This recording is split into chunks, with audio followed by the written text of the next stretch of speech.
नमस्कार। घटना चक्र बुक वीडियो के इस शैक्षणिक मंच पर आपका स्वागत है। हमारा उद्देश्य है ज्ञान को सरल, स्पष्ट और सुलभ रूप में आप तक पहुंचाना। आइए आरंभ करते हैं अध्ययन और सफलता की इस यात्रा को। चलिए आज बात करते हैं भारत की दो हालिया जीतों की, जो लगभग एक ही समय में हुई। इनमें से एक देश की औद्योगिक ताकत को दिखाती है, तो दूसरी दुनिया में भारत के बढ़ते हुए रुतबे को। तो आगे हम क्या करने वाले हैं? सबसे पहले इन दोनों जीतों को समझेंगे, फिर नवरत्न दर्जे और अंतर्राष्ट्रीय समुद्री संगठन में भारत की कामयाबी पर थोड़ी और गहराई से बात करेंगे और आखिर में ये जानेंगे कि इन दोनों का एक साथ होना भारत के लिए क्या मायने रखता है। देखिए, कुछ ही दिनों के अंदर भारत ने दो बिल्कुल अलग अलग क्षेत्रों में बड़ी सफलताएं हासिल की हैं, और ये देश की तरक्की की एक बहुत ही दिलचस्प कहानी बताती हैं।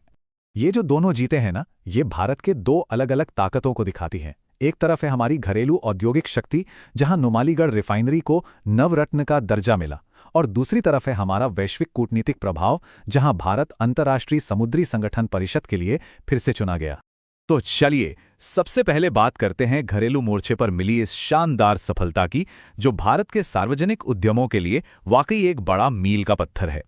तो हुआ ये कि 1 दिसंबर 2023 को असम की एक कंपनी नुमालीगढ़ रिफाइनरी लिमिटेड, जिसे हम NRL भी कहते हैं, वो अचानक सुर्खियों में आ गई।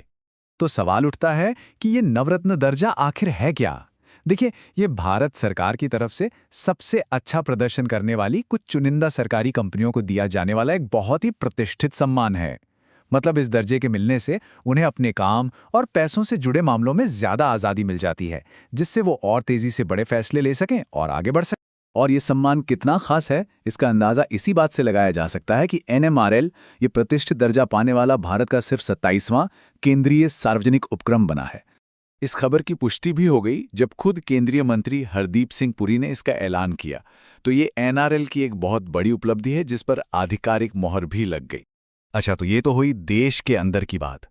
अब घरेलू मोर्चे से आगे बढ़कर देखते हैं कि भारत ने वैश्विक समुद्री कूटनीति में अपनी जगह और भी मजबूत कैसे की है। तो ये अंतर्राष्ट्रीय समुद्री संगठन यानी IMO आखिर है क्या चीज? देखिए, IMO जो है वो संयुक्त राष्ट्र की एक स्पेशल एजेंसी है। इसका मुख्य काम ये पक्का करना है कि दुनिया भर में जो समुद्री जहाज चलते हैं वो सुरक्षित तरीके से चलें और हमारे समुद्रों को गंदा ना करें। अगर आसान शब्दों में कहें तो ये ग्लोबल शिपिंग के लिए नियम कानून बनाती है। और इसी इतने अहम संगठन में 28 नवंबर 2023 को लंदन में भारत को एक बार फिर इसकी परिषद के सदस्य के रूप में चुन लिया गया। ये समुद्री क्षेत्र में भारत के बढ़ते हुए कद का एक साफ संकेत है। भारत को कैटेगरी B के तहत चुना गया है। अब इस कैटेगरी में वो देश शामिल होते हैं जिनका अंतर्राष्ट्रीय समुद्री व्यापार में सबसे ज्यादा इंटरेस्ट होता है। भारत का कार्यकाल 2 साल यानी 2024 से 2025 तक के लिए होगा। तो अब इन दोनों घटनाओं को एक साथ रखकर देखते हैं और समझने की कोशिश करते हैं कि इनका असली मतलब क्या है। देखिए, ये दोनों उपलब्धियां एक साथ मिलकर एक बड़ी तस्वीर बनाती हैं। एक तरफ देश की आर्थिक ताकत बढ़ रही है और दूसरी तरफ दुनिया के मंच पर उसका असर मजबूत हो रहा है।